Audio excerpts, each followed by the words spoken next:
I would like you to address you now with my presentation.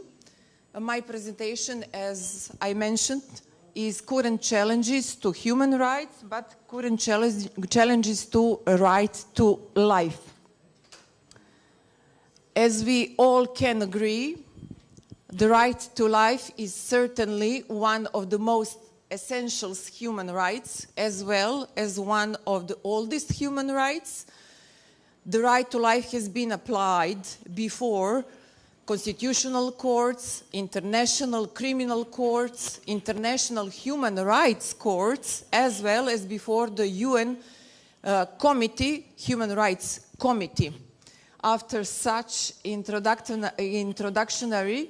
somebody can ask whether there are still any unknown aspects of the right to life.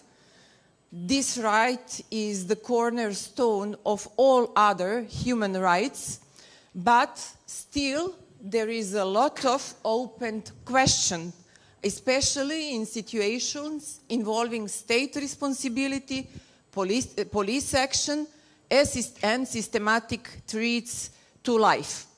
And one aspect of the right to life is the state duty to protect the right to life. That's the positive obligation of every state to take all necessary measures to protect the life of the person under its authority. Definition of the right to life expressed in every international legal document does not contain expressly the wording of the duty to protect of the state. I will not be stating or quoting the provisions of the international treaties because, of course, we don't have enough time for that. But I just want to mention that for the first time in international law, the right to life was defined in Article 3 of the Universal Declaration of Human Rights from 1948 in simple words: everyone has the right to life. The next definition is drafted, it was drafted in more detailed fashion. That definition was incorporated in the International Covenant for Civil and Political Rights, and it is stated that every human being has the inherent right to life. This right shall be protected by law, and no one shall be arbitrarily deprived of his life.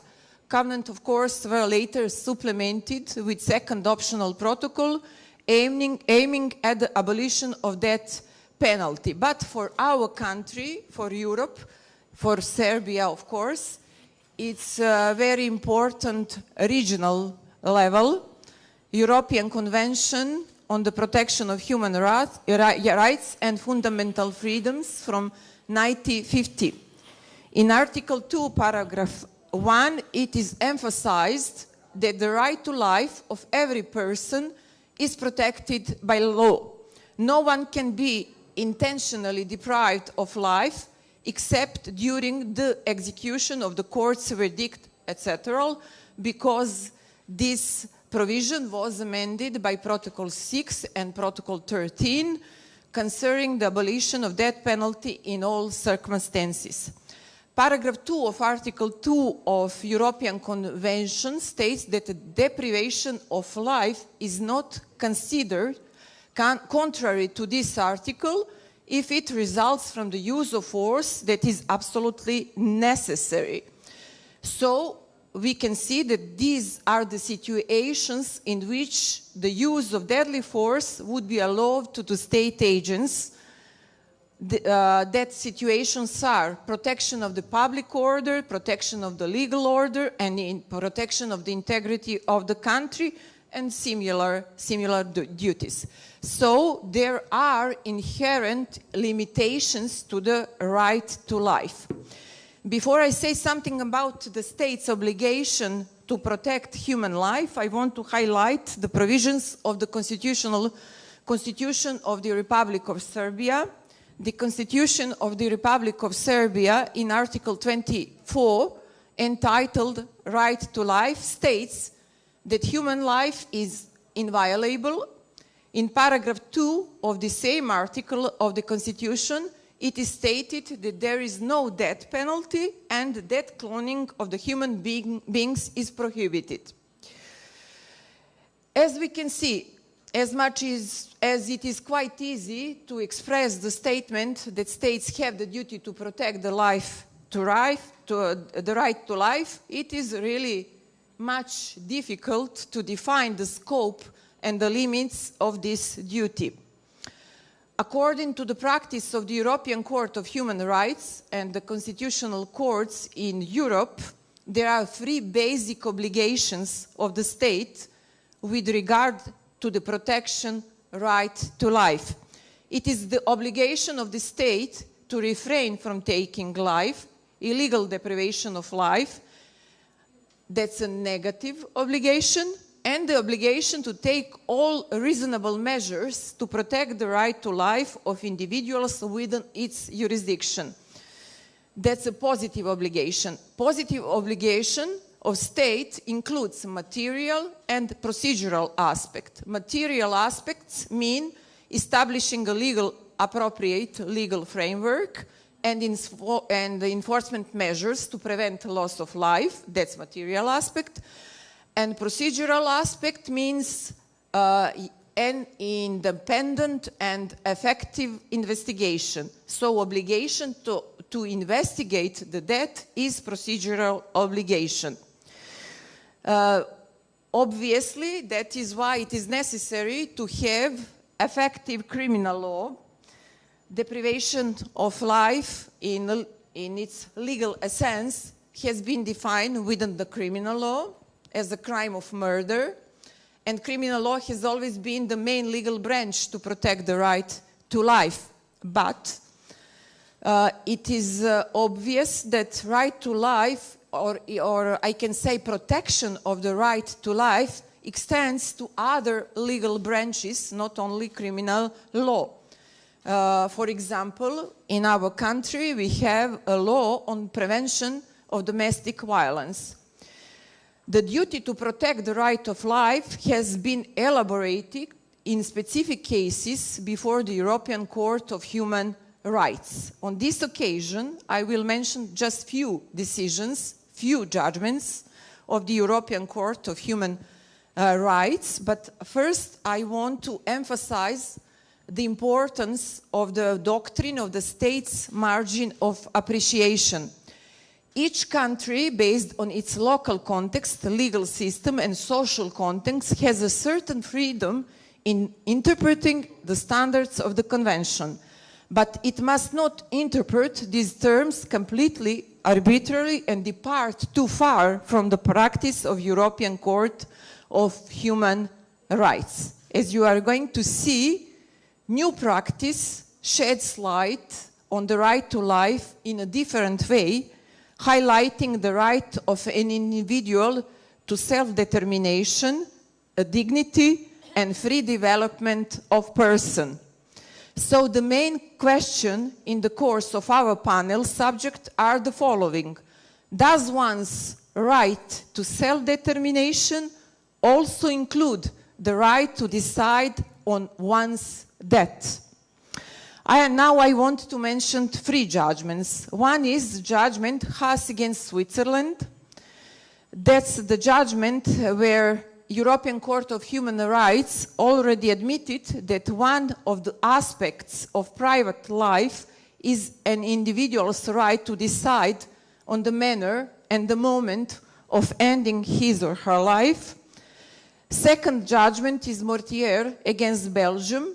The court questioned for the first time whether the act of euthanasia was in accordance with the convention, and it clarified the nature and the scope of positive obligations of the state as regard Article 2 in this highly specific context of a patient who requested euthanasia not because she was suffering from any physical pain or the threat of imminent death, but because she was suffering mentally.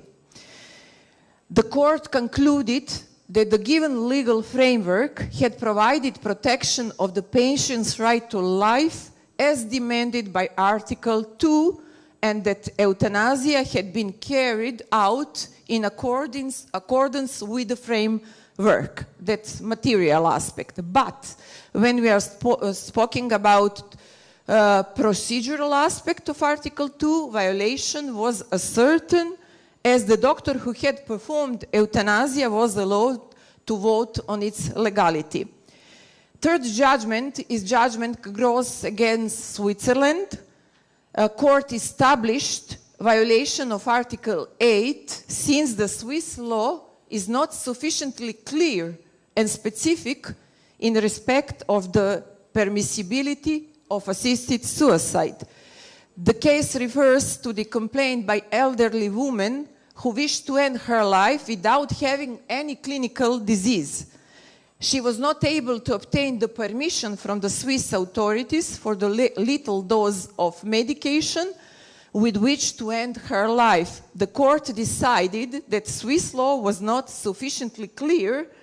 However, these guidelines were adopted by the Swiss Academy of Medical Science, and they do not have the form of law. Because of that, according to European Human Rights Court conclusion, it was the question of legal uncertainty that caused the applicant a considerable degree of pain. I want just in a few sentences briefly present the decision which inspired me to research this topic. That was the decision of the Federal Constitutional Court of Germany, which declared that the incrimination of assisting suicide was unconstitutional. This decision provides ground for a legal philosophical discussion of the relationship between the two rights guaranteed by the highest legal act, the human right to dignity and free development of the personality, and the right to life. The Federal Constitutional Court of Germany states that the dignity and free development of the personality includes the right of a person to decide on his or her own death. That is why the criminalization of assisting suicide is unconstitutional according to the paragraph 217 of the German Criminal Code. Now I would like to underline several general conclusions. We can conclude that right to life is a universal right of an individual, but it is not absolute, as we can see. There are new trends that impose on us to task the seriously re-examine some standard, long-standing incriminations in our criminal legislation. And the question for all of us today could be, does the dignity and free development of the personality include the right of an individual as a moral, intellectual being to make a decision to end his or her life? Thank you for your attention, and I hope that I have tackled your interest in this legal philosophical topic.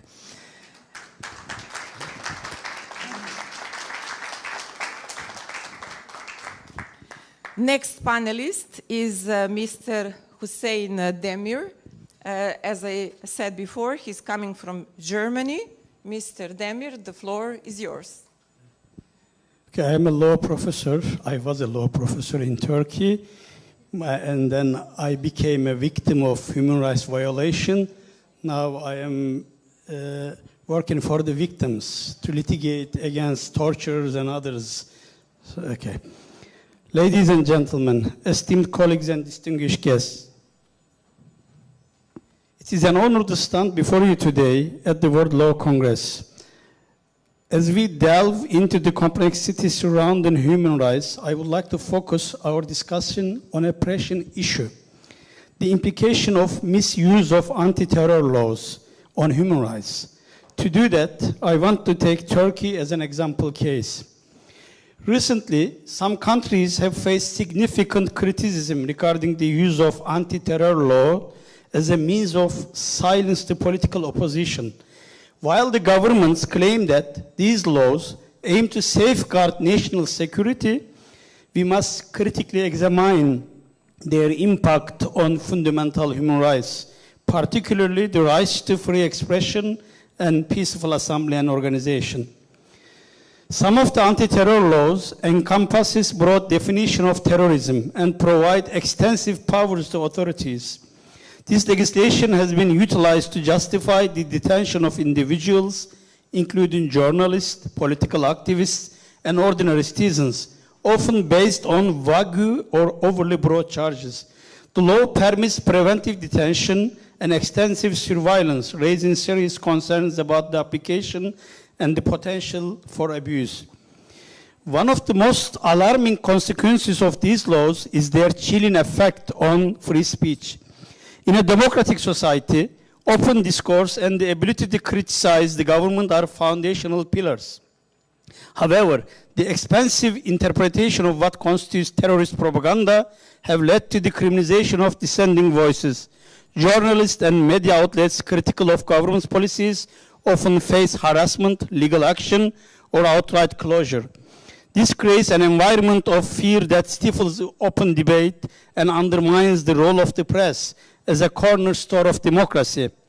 Consequently, we have witnessed a drastic reduction in the space for independent journalism, with many opting for self-censorship over the risk of persecution. Similarly, the right to peaceful assembly has been severely curtailed under the guise of national security. Protesters advocating for social justice, environmental issues, or political reform frequently encounter disproportionate responses from law enforcement. Demonstrations are often met with force, and assemblies are routinely banned or forcibly dispersed.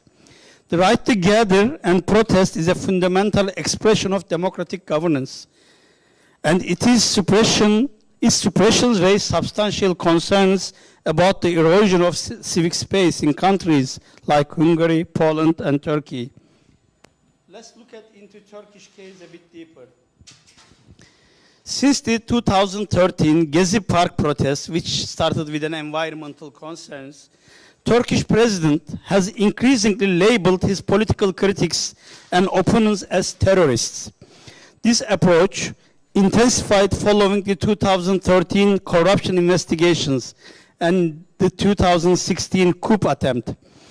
President Erdogan specifically targeted prominent journalists, opposition politicians, civil society activists, and human rights defenders.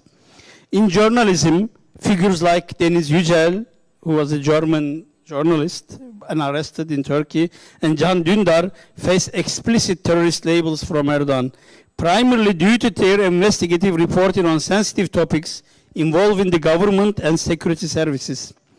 Civil society actors such as Osman Kavala, accused of orchestrating the Gezi protest and 15 July coup respectively, and groups including the Academics for Peace and the Turkish Medical Association, faced harsh public condemnation from the president, who portrayed them as agents of terrorism.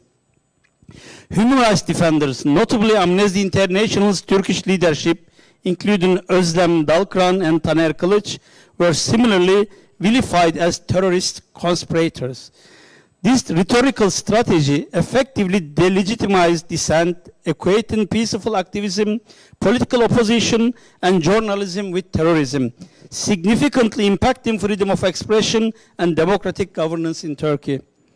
The state of emergency declared in 2016 has been perpetuated, further solidifying the authoritarian landscape in Turkey.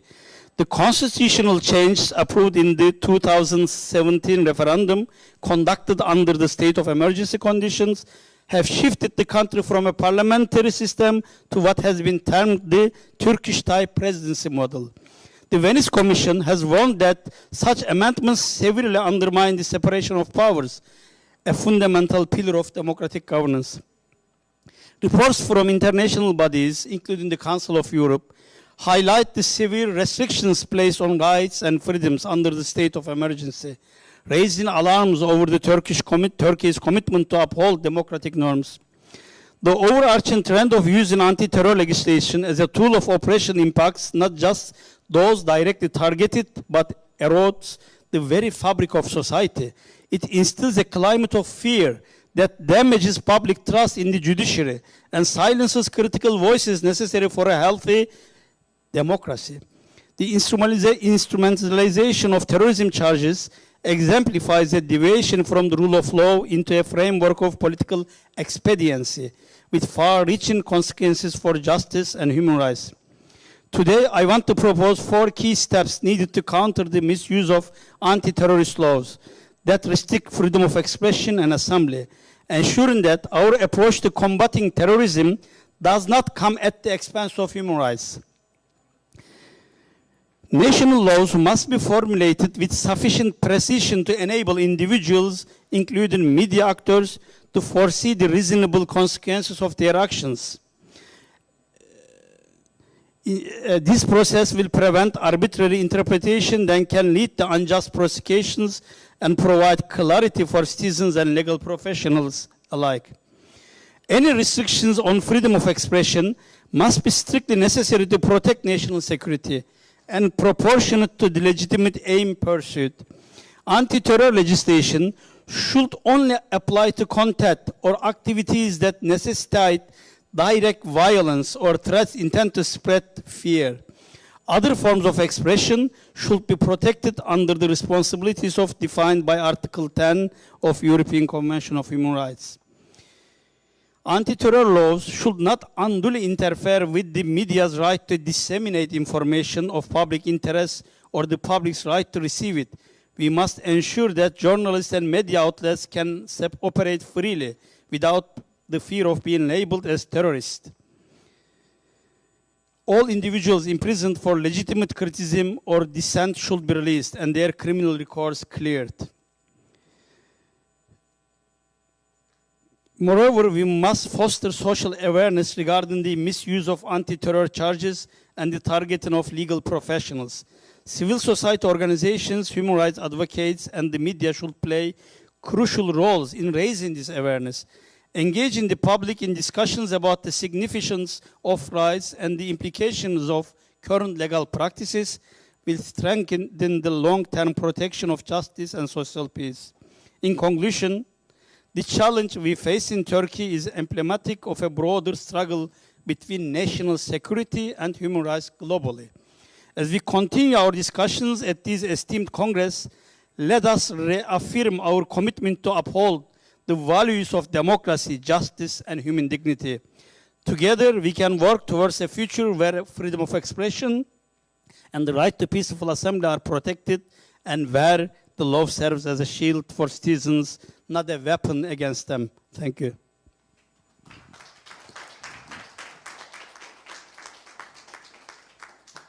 Mr. Demir, thank you very much for this insightful presentation. The examples from your jurisdiction are particularly thought-provoking. Thank you very much. And our next panelist is Erika Torregrossa from Colombia. Erika, the floor is yours. Thank you very much. Dear colleagues from Angola, Germany, Mexico, I will do my conference in Spanish because we are 600 millones de personas que hablamos español, con lo cual tenemos que reivindicar nuestro idioma. So I will do my exposition in English with your permission. For translation. Can you give me, please? Is there a translation? Equipment.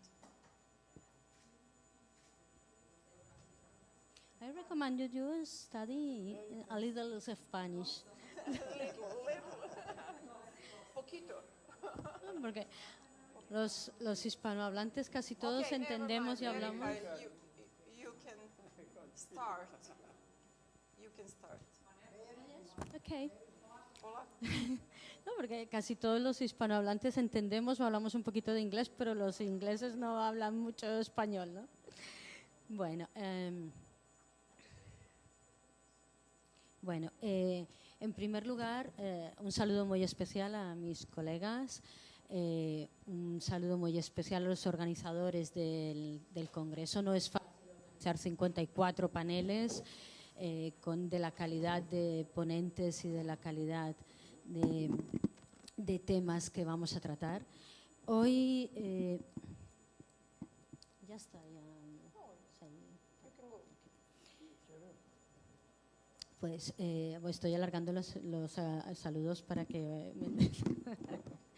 estaba aquí el defensor del pueblo, Pablo Ulloa, y el secretario general. Muchas gracias por asistir a este panel de los desafíos de los derechos humanos.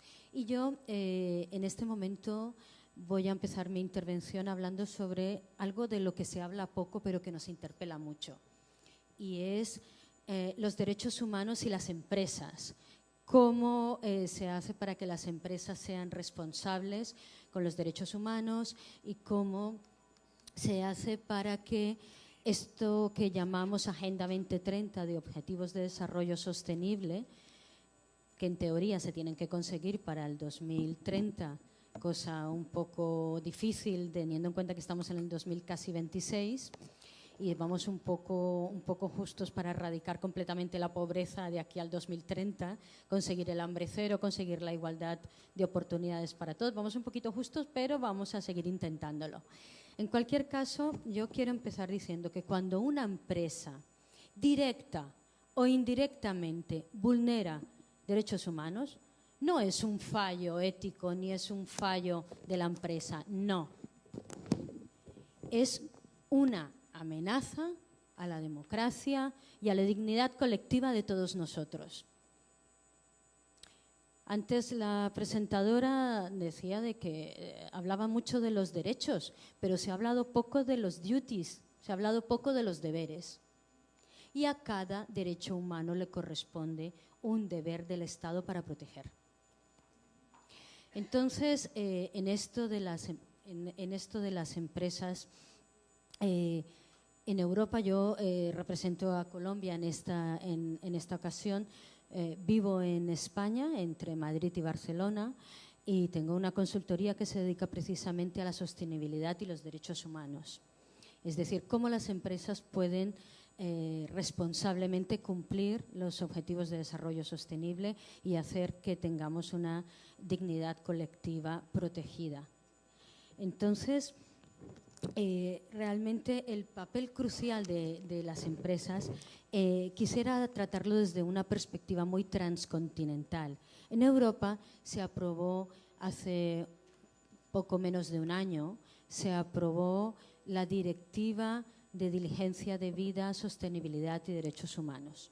Es una directiva que no afecta única y exclusivamente al ámbito europeo. Afecta a todas las empresas con un determinado volumen de negocio, pero que operen también en América Latina, en Asia, en África, en Oceanía. Es decir, todas las empresas que tengan un pie en Europa deben cumplir la Directiva de Diligencia Debida, Sostenibilidad y Derechos Humanos. Y esto lo que hace es conectar esa ética empresarial de la que hablábamos, conectarla con la sostenibilidad, el respeto a los derechos humanos, el respeto al medio ambiente. Acordaros todas las emisiones nocivas para la salud, de las que en América Latina y en África conocemos muy bien y que han sido poco reguladas por los países del mal llamado primer mundo. Pues eso se acabó. Por lo menos en Europa, todas las empresas que operen fuera de sus fronteras deben cumplir unos estándares de calidad y unos estándares de protección de los derechos humanos. Y esto incluye el medio ambiente, incluye erradicar el trabajo infantil, incluye erradicar la esclavitud moderna, que es la esclavitud de miseria por los salarios que se trabajan en algunas maquiladoras. Y este enfoque es muy fácil decir, vamos a protegerlo. ¿Cómo? ¿Cómo? Primero tenemos que identificarlo, tenemos que… En primer lugar, tenemos que identificarlos, en segundo lugar, tenemos que prevenirlo, si no conseguimos prevenir, la empresa no consigue prevenir porque ya es una empresa que ya tiene dilatada su trayectoria en determinadas prácticas, tenemos que mitigarla. Esas empresas deben mitigar esos efectos nocivos que ocasionan o que pueden llegar a ocasionar los derechos humanos. Y por último, y lo más importante, y aquí en América Latina lo tenemos esto muy incorporado, y es la rendición de cuentas. Desde América Latina exportamos la rendición de cuentas a otras latitudes. Y esa regulación que promueve la responsabilidad de las empresas y la consecución de esos objetivos son los que deberían guiar esa transformación de la cultura empresarial. Los derechos humanos no son una entelequia que se defiendan por sí solos. Los derechos humanos se defienden desde cada uno de nuestros lugares. Aquí tenemos al Defensor del Pueblo, al Secretario General del Defensor del Pueblo, que una ardua labor llevan a cabo, pero más allá de la actitud y de la defensa individual requiere una defensa colectiva. Y en esto las empresas, si no hay empresas, no hay trabajo, si no hay trabajo, no hay derechos que proteger. En cualquier caso, quisiera decir que el hecho de que las empresas que operan en América Latina tengan también ese desafío nos interpela directamente a conocer esta directiva de sostenibilidad y derechos humanos, pero también es una oportunidad que tenemos las empresas, los que tenemos o los que tengan empresas grandes, pero también pequeñas y medianas, individuales. Yo, por ejemplo, soy individual, pero trabajo con muchas grandes empresas y les aseguro que lo primero que les pregunto es cómo tienen sus estándares de calidad en defensa de los derechos humanos. En cualquier caso, el impacto para América Latina, dado que estamos en República Dominicana, América Latina y el Caribe, ese impacto es un doble desafío. Por una parte, para elevar esos estándares de calidad y abrirnos a mercados más exigentes, pero también más estables. Y por otra parte, las empresas latinoamericanas y del Caribe que exportan a Europa, que son muchas, se lo aseguro. Y ahora, con la situación geopolítica, auguro que aún serán más las empresas latinoamericanas y que exporten hacia Europa. ¿Verdad? Mi compañero de México me dice, por supuesto, estamos viviendo una subida de aranceles, una situación de conflicto geopolítico en todo el mundo que yo creo con firmeza que lo que hará será potenciar esa relación comercial entre América Latina y el Caribe y Europa. Y esto lo tenemos que ver como una oportunidad para defender también los derechos humanos de quienes trabajan en las empresas y de quienes emiten esos contratos desde las empresas.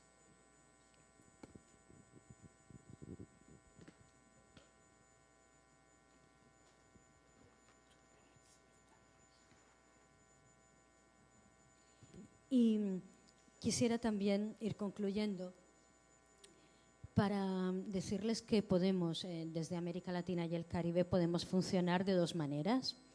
Podemos funcionar con un radar o podemos funcionar con una brújula. Es decir, podemos funcionar con un radar a remolque de lo que nos estén marcando otras latitudes. Vamos regulando a medida que nos van interpelando desde otras latitudes, o podemos coger nosotros el bastión y funcionar con una brújula, sabiendo dónde tenemos el norte de la defensa de los derechos humanos por parte de las empresas. Funcionando con una brújula, sabiendo dónde tenemos el norte y hacia dónde nos dirigimos. Porque teniendo una ruta común es como podemos avanzar. Si vamos a remolque, con radar no se avanza con brújula. Sino que se lo digan a Cristóbal Colón. Y bueno, simplemente finalizo mi intervención para decir que esta directiva de diligencia de vida no es una norma europea exclusivamente. La directiva de diligencia de vida, acuérdense que seguramente será la primera vez algunos de ustedes seguramente será la primera vez que la escuchan, Directiva de Diligencia de Vida, Sostenibilidad y Derechos Humanos de la Unión Europea, pero no va a ser la última. No va a ser la última vez porque esta directiva de diligencia de vida no es solo una norma, no es solo una directiva de otros continentes, es un mensaje al mundo. El mercado global debe alinearse con los derechos humanos y ahora, en la situación geopolítica en la que estamos, es cuando debemos tomar desde América Latina y el Caribe esa brújula, esa hoja de ruta para defender los derechos. La sostenibilidad que defiende los derechos humanos, el medio ambiente, la salud, erradica la pobreza, busca el hambre cero, etc. La sostenibilidad no es una tendencia. Seguro que esta palabra sí que la han escuchado muchas veces. Sostenibilidad. Asócienla a derechos humanos. La sostenibilidad no es una tendencia, es una obligación ética, como he empezado mi discurso. Y los derechos humanos no son una opción. Quisiera que si de algo se acordaran de mi conferencia, es eso. Los derechos humanos no son una opción para las empresas, son una obligación para las empresas. Y por lo tanto deben ser su punto de partida. Con lo cual, entendamos esa sostenibilidad y ese respeto a los derechos humanos como la forma de legitimar la actuación de las empresas y que desde América Latina seamos, y el Caribe, seamos los que tomemos esa brújula sabiendo dónde está el norte y dónde está la hoja de ruta para exportar ese respeto de los derechos humanos al resto del mundo. Muchas gracias.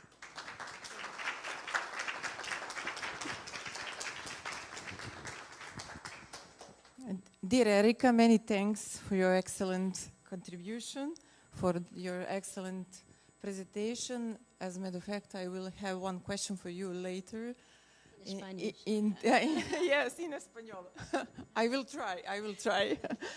Okay, next panelist is Marco Cortés Mendoza. He's coming from Mexico.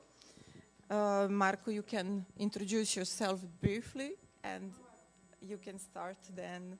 The floor is yours. Bueno, primero a todas, a todos muy buenas tardes. Me encanta estar aquí, estar por primera vez en República Dominicana, qué gusto. Y además compartir este excelente panel de varios países con varias experiencias que lo enriquece muchísimo. Yo quiero hablarles de lo más básico de derechos humanos, porque en materia de derechos humanos siempre uno va hacia adelante, se van conquistando derechos. Pero yo hoy les voy a hablar, lamentablemente, del deterioro, del retroceso en materia de derechos humanos en México. En muchos países pensamos que los derechos humanos ya cuando los adquirimos ya es una garantía mantenerlos, y no es así. Cuando los gobiernos adquieren muchísimo poder y no hay contrapeso, no hay equilibrio institucional, los derechos humanos también se vulneran. Y yo les pongo el ejemplo más simple que vivimos en nuestro país, pero más peligroso. A la presidenta de la Comisión de Derechos Humanos se le impuso haciendo trampa en el Senado de la República. Resulta que los votos se contaron y a la hora del cómputo de votos, votaron más senadores que los votos reportados. Así de burdo. Presentamos un recurso ante la Corte y la Corte nos dijo: no tenemos que hacer nada ante una resolución del Senado de la República. E impusieron a la comisionada de Derechos Humanos. Primer síntoma indebido, que sea una presidencia de la Comisión de Derechos Humanos, hombre o mujer, que le sirva al poder en turno, porque entonces no hay equilibrio, entonces no hay contrapeso, y aquí es donde se rompe el poder de la gente para defenderse. Lo que cancela los derechos humanos, pues, es el alto poder concentrado, el silencio de la oposición o que se calle a los medios de comunicación. Y eso lamentablemente lo estamos viviendo. Quiero decirles que en México hay más de 115,000 personas desaparecidas. 115,000 personas desaparecidas. ¿Qué quiere decir desaparecidas? Que no saben si viven o mueren. ¿En dónde están? Recientemente tuvimos un caso muy sonado a nivel nacional e internacional de campos de reclutamiento forzado de jóvenes. Jóvenes a los que los citaban diciéndoles: vénganse porque les vamos a dar un trabajo. Los metían en un campo de concentración mexicano que los obligaban a prepararse a ser criminales. A quienes se negaban, los mataban. Y a quienes le entraban también tarde que temprano los mataban porque eran la carne de cañón del crimen. Hubo un video muy lamentable, muy triste en México, donde jóvenes, jovencitos, 18, 19 años, obligando a matar unos a otros. Eso es lo que vulnera lo más básico de los derechos humanos. Y por cierto, si me preguntaran, ¿y qué dijo la Comisión de Derechos Humanos en México? Nada. Debo decirles con mucha tristeza que en nuestro país hay además 141,000 solicitudes de asilo desde el 2023. 141,000. Obviamente la gran mayoría es del Caribe, de América Latina. Solamente de esas 141,000, 18,000 han sido resueltas.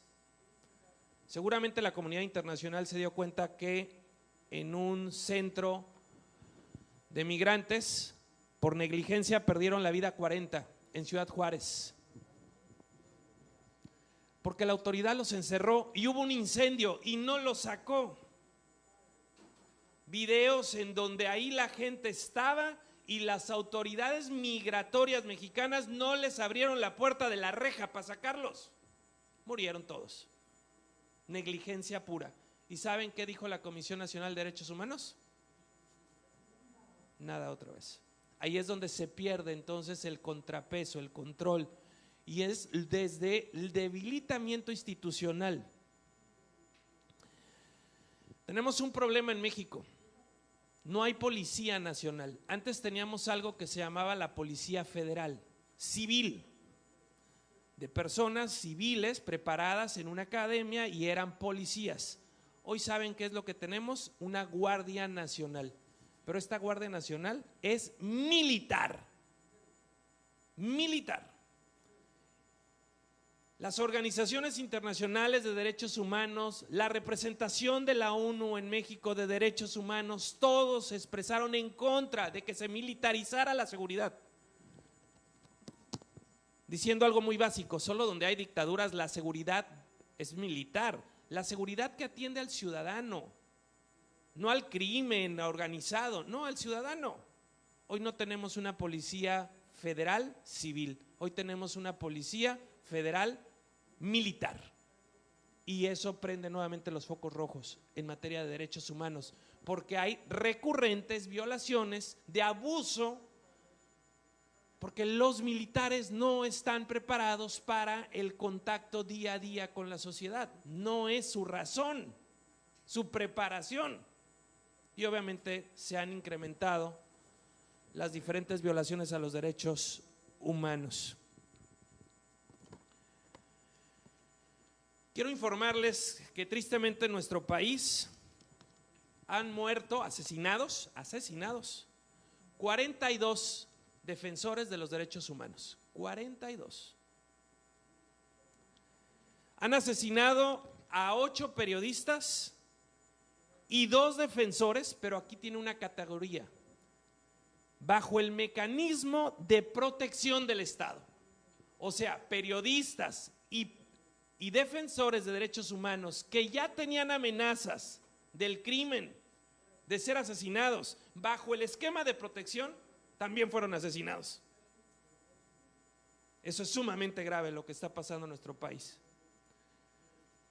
De hecho, México, ustedes lo saben, es uno de los países más mortíferos para el periodismo.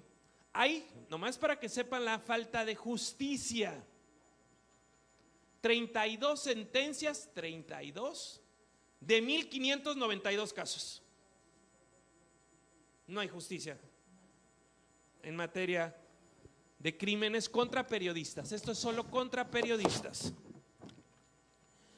Hay un software famoso, yo no sé si acá lo llegaron a usar, que tenía el gobierno para espiar a políticos. Se supone que era para espiar al crimen, pero también lo usaron para espiar a periodistas. Pegasus.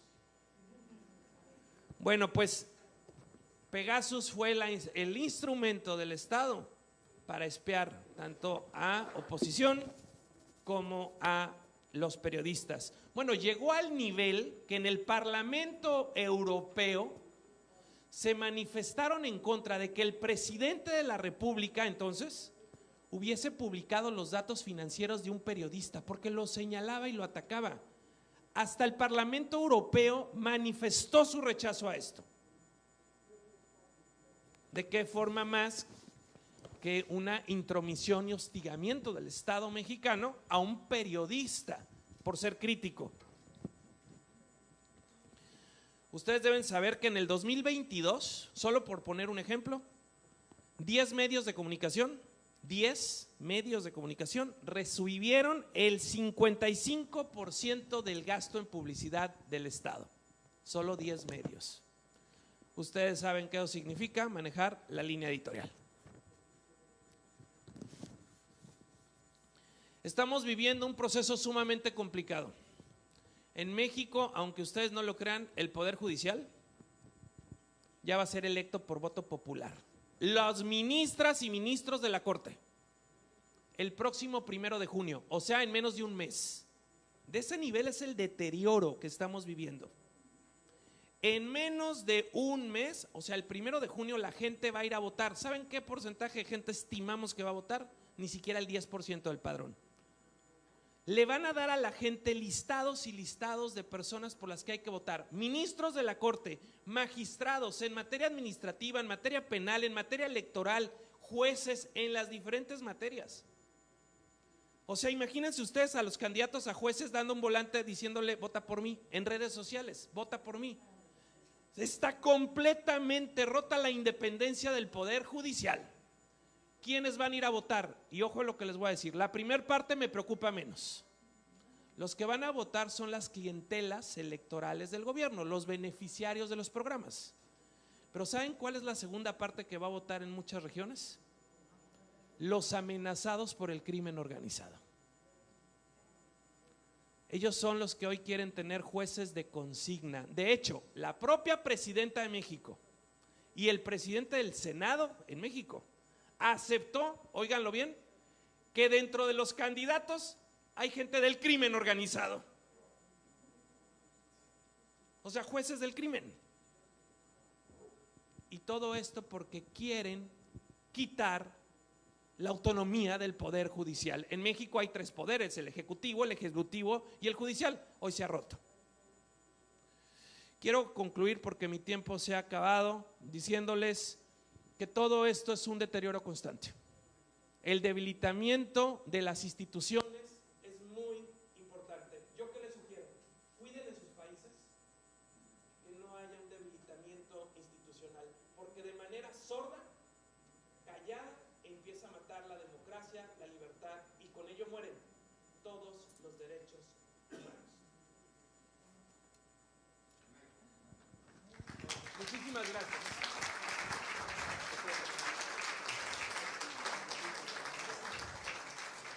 Thank you very much. This was truly interesting presentation. I see that you have a lot of problems with violent crimes in your country.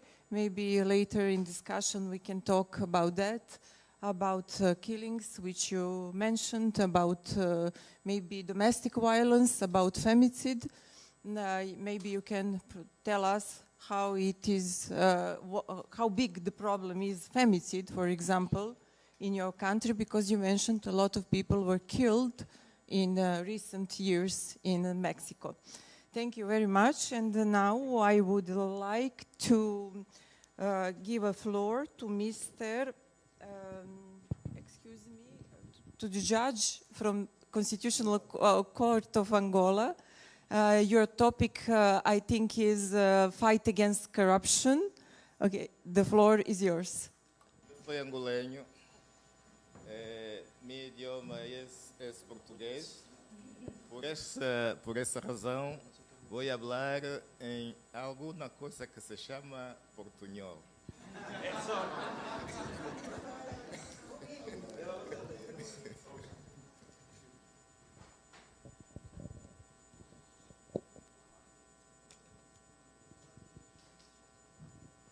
Gracias. Saludo em primeiro lugar os meus companheiros de mesa, em particular a presidente da mesa. Saludo também a todos os presentes em esta magnífica sala. É para mim um grande prazer estar aqui, neste painel, tratando dos desafios atuais dos direitos humanos. Quando nos proponemos fazer breves considerações sobre os direitos humanos, vem à mente um problema que, como uma pandemia, ha afetado a estados de todo o mundo e Angola não é uma exceção. Estou falando da corrupção. É uma enfermidade que deve combater-se com esforços conjuntos. É um prazer poder dizer que Angola ha lutado por esta causa, incluso ratificando instrumentos jurídicos internacionais sobre o combate à corrupção.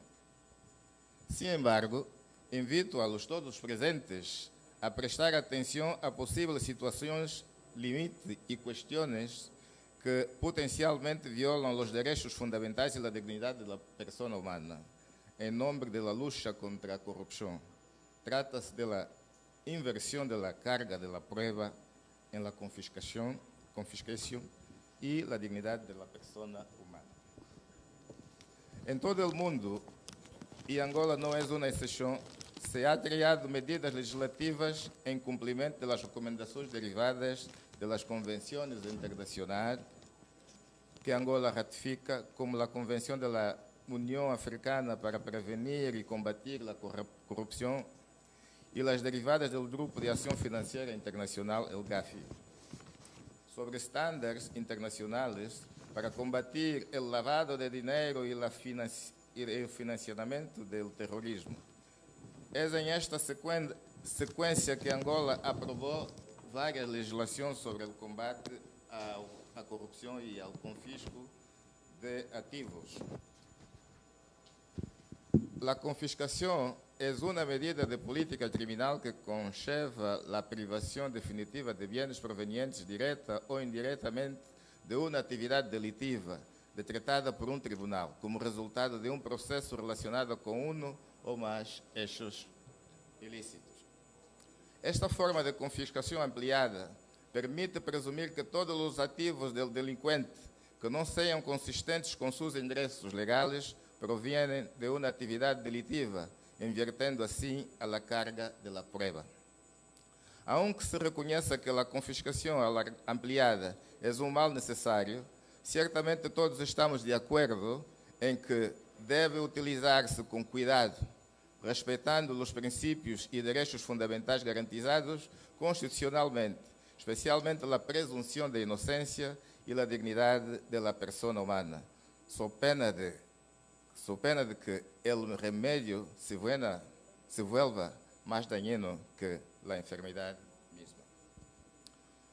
A proteção dos direitos fundamentais, assim como o respeito ao princípio da dignidade da pessoa humana, constitui dos logros mais importantes, se não o mais importante dos Estados modernos, em la medida em que, através de hechos, se ha hecho possível a consolidação do Estado democrático e de direito. Em este sentido, a ação efetiva do Poder Judicial não deve ser só uma mera forma de declarar direitos, senão um modo de realizar a dignidade da pessoa humana. É, pois, em este ponto, onde o Poder Judicial está chamado a intervir, garantizando o respeito dos direitos e liberdades fundamentais consagrados em seus textos constitucionais. Nós, em Angola, em 2023, a Corte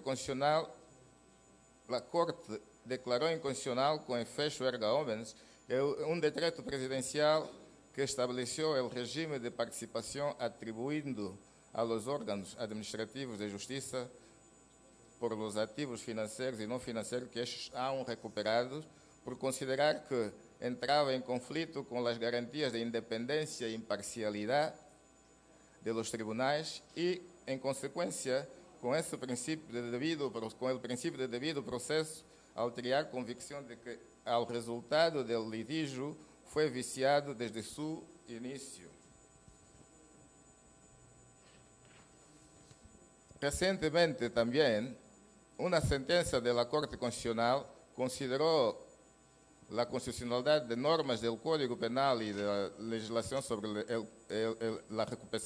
o confisco de ativos referentes ao regime de descomisso, é o termo certo em espanhol, descomisso ampliado de bens, e em âmbito de recurso ordinário de inconstitucionalidade, mecanismo em que os efeitos de decisão da Corte Constitucional se limitam ao caso concreto, havendo concluído depois de cuidadoso enfoque do assunto que a interpretação das citadas normas aplicadas ao caso concreto, submetido à sua valoração, constituiu uma violação dos princípios constitucionais invocados. Concluindo, chegados a este ponto, é importante ressaltar que a mera previsão constitucional dos direitos fundamentais e do princípio da dignidade da pessoa humana não é suficiente. Os Estados, através da ação do Poder Judicial, devem garantizar eficazmente a tutela jurisdicional efetiva de tais direitos e assegurar a defesa dos direitos fundamentais e da dignidade da pessoa humana. E reprimir com firmeza as violações à lei, não podendo denegar-se a justiça em nenhuma circunstância. O homem precede a la justiça, e a justiça deve hacer-se com respeito à dignidade da pessoa humana e nunca violando-a. Muito obrigado.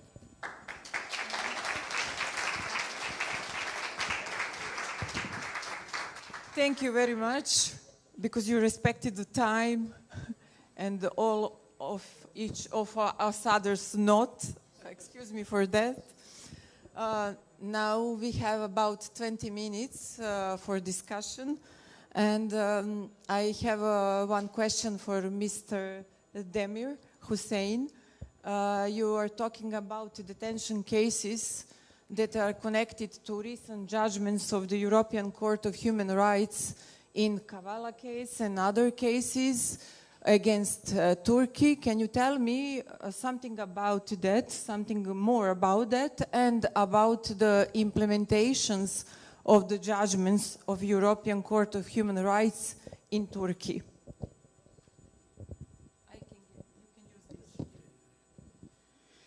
You know that international courts, especially the European Court of Human Rights, is a body where 47 countries, states signed its jurisdiction.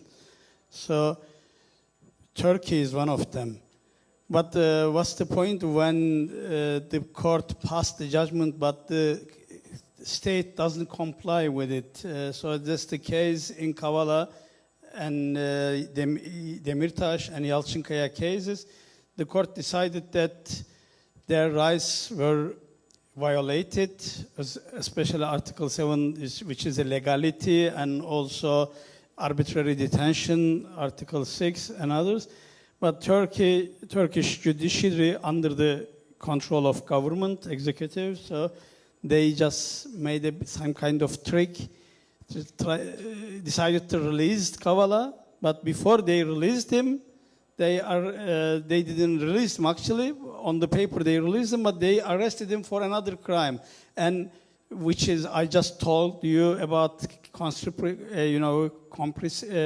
committed with the crime, with the coup attempt, which is baseless, and now he's sentenced to life imprisonment because the president has a personal interest in him, because he labeled him as a terrorist and used him as an example to other dissidents or oppositions. So it's very important. And maybe, you know, the Mexican case, there is maybe worse than that. But, you know, when the rise of populism is in the country, the governments first attack the judiciary because the main barrier for the totalitarian or authoritarian regime is judiciary, and they have to change the judiciary like Hitler did before or others, and we have to protect the judiciary just in order to prevent going into authoritarianism and then maybe totalitarianism. Thank you. Thank you very much. More or less, we have the same problems with the implementation of European Court standards in our country. Thank you, Mr. Hussein Demer. We have really different topics on this panel, panel 16. We are talking about Mr. Judge from Angola about corruption. Criminal acts of corruption are very difficult to prosecute and detect. Usually there is no evidence for the bribes, for the criminal acts of corruption. Can you tell us whether giving or receiving bribes is punishable in your country, and what the penalties are for those criminal acts? Hay algunos procesos de corrupción en Angola, y nuestro gobierno, el gobierno de la República de Angola, ha promovido un cerrado combate a la corrupción, publicando legislación específica sobre el combate a la corrupción. La penalización para el crimen de corrupción en nuestro país tiene a ver con el valor, la cantidad de valor que está en causa. Y la penalidad puede variar entre los 3 años de privación de libertad hasta más o menos 15, 16 años de prisión.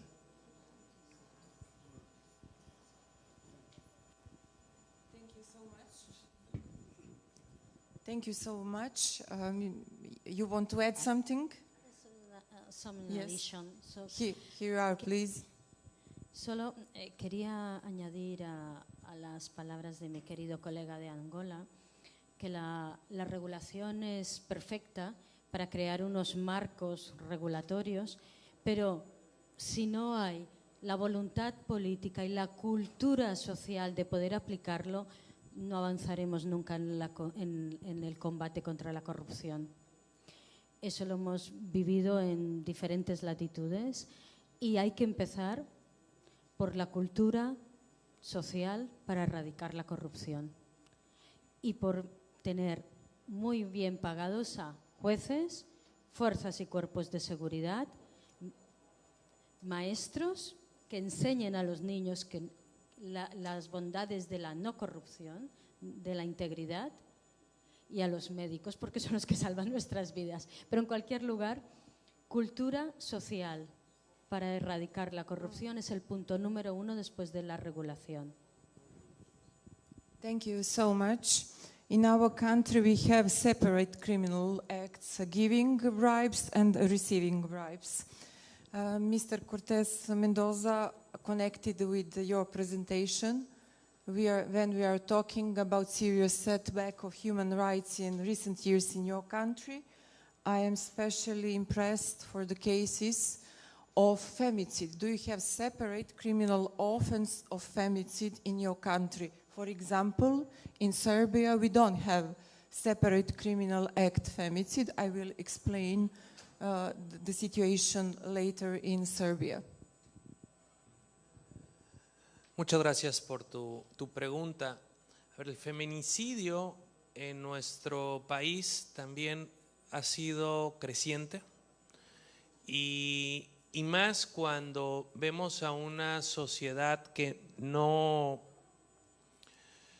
reacciona todavía ante la violencia contra la mujer y a un gobierno indiferente e insensato del dolor.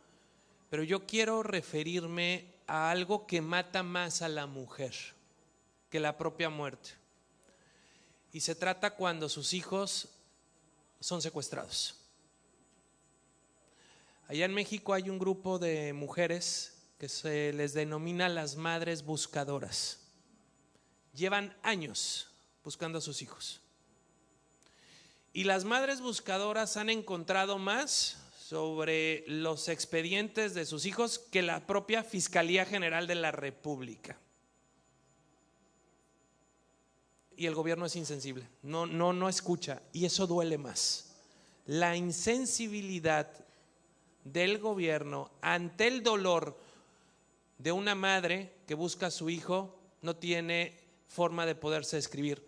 Nos reunimos recientemente yo en el Senado con algunas madres buscadoras y nos decía: yo ya quiero saber si mi hijo está muerto y dónde está. Pero la incertidumbre de si está muerto, está vivo, lo siguen obligando a hacer cosas, me tiene incontrolable. Y eso creo que es lo que más está hoy matando a la mujer en México,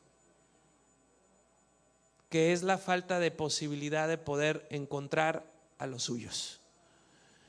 Y ahí es donde tenemos el grave problema, y yo, así como mi colega ha expresado una adición, quiero decirle aquí para concluir, en el deterioro de los derechos humanos en México. La semana antepasada, o sea, esto es tiempo reciente, en mi gobierno mandaron una reforma para que el gobierno, no lo van a creer, para que el gobierno pudiera bajar cualquier tipo de publicación en redes con la que no estuviera de acuerdo. Obviamente las redes sociales tronaron en el país y detuvieron la reforma. Pero lo que sí van a hacer es que el órgano autónomo de las telecomunicaciones lo van a desaparecer. Ahora va a ser una agencia directa del Estado, porque quieren acallar a los medios de comunicación. Así como ocurrió en Nigeria, así como ocurrió en Venezuela. Hoy en México el órgano regulador de los medios es autónomo. Van a matar el órgano autónomo y van a hacer una agencia del Estado mexicano que nombra el presidente. Y aquí es donde yo veo nuevamente la vulneración constante, el deterioro grave a los derechos humanos, que duele tanto como el feminicidio, como los desaparecidos o los 200,000, y con esto concluyo, tomen el dato, en el sexenio pasado hubo en mi país 200,000 homicidios. Se convirtió en el sexenio más violento en la historia de todo México. Muchas gracias por su atención nuevamente. Thank you very much. I will explain the legal framework in Serbia. In Serbia, femicide is currently not recognized as separate criminal offense, but it is treated like aggravated murder, and the sentences can range from 10 years to life imprisonment. However, there are calls for femicide to be recognized as a specific criminal act to better address the issue and ensure appropriate justice. Also, I would like to ask you one question. Maybe we have more time for discussion. I am not sure, because when I'm looking in schedule, they are saying that we have to finish 10 minutes to 4. 10 minutes to 4, because the next panel is starting in 4 and they have to prepare. You have a really interesting approach to human rights in areas that are not typically connected to human rights. Do you think that in the future we will see more cases about budding and the human rights, about the building the human rights in the area of corporate field? Thank you very much. Before I ask you, I want to add something about my colleague from Mexico. Quisiera decirle que estoy completamente de acuerdo con el sufrimiento de las madres. Los feminicidios duelen, pero duelen aún más las heridas y las cicatrices emocionales que supone tener desaparecidos y muertos sin localizar. Eso es verdad. Yo fui asesora para las víctimas en el exterior en el conflicto de Colombia. Y lo que las madres expresaban era esa justicia, más allá de la justicia punitiva, es esa justicia restaurativa en el plan de sentir paz, sabiendo dónde estaban sus desaparecidos. Eso lo vivimos en España después de la dictadura, con una ley de memoria democrática, con una serie de actuaciones en los gobiernos, tanto autonómicos como centrales. En Argentina también lo vivieron, con un banco de ADN para recuperar a los hijos y nietos de los desaparecidos. Es decir, resumiendo, voluntad política para poder encontrar y curar esas cicatrices emocionales. Y ahora, respondiendo a la pregunta de mi querida colega de Serbia, ¿cómo construimos esa pirámide de defensa de los derechos humanos desde las empresas? Aplicando los principios de la Directiva 1760-2024 de la Unión Europea, que no es una directiva que afecte única y exclusivamente a los países y a las empresas que operan con Europa. Es una directiva y un mensaje global, un mensaje mundial. Todas las empresas tienen el deber y la obligación de respetar el medio ambiente, la sostenibilidad y los derechos humanos, y se hace mediante identificando los problemas, previniendo esos problemas, mitigando esos problemas o esas vulneraciones de los derechos humanos y rindiendo cuentas ante lo que se ha vulnerado y cómo se ha reparado. Reparación no es más que otra cosa aplicada a las empresas que lo que se aplica en otros contextos de derechos humanos.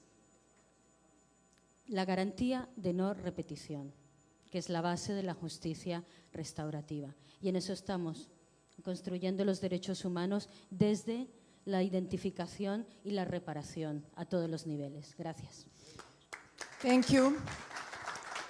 Thank you very much, Mr. Torregrossa. And now we have maybe the time for one question from the audience.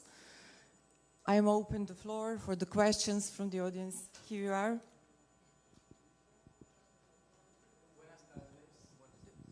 Mi nombre es José Luis García, represento el sector cooperativo aquí en la República Dominicana. Agradezco inmensamente tener la oportunidad de compartir con ustedes en este panel.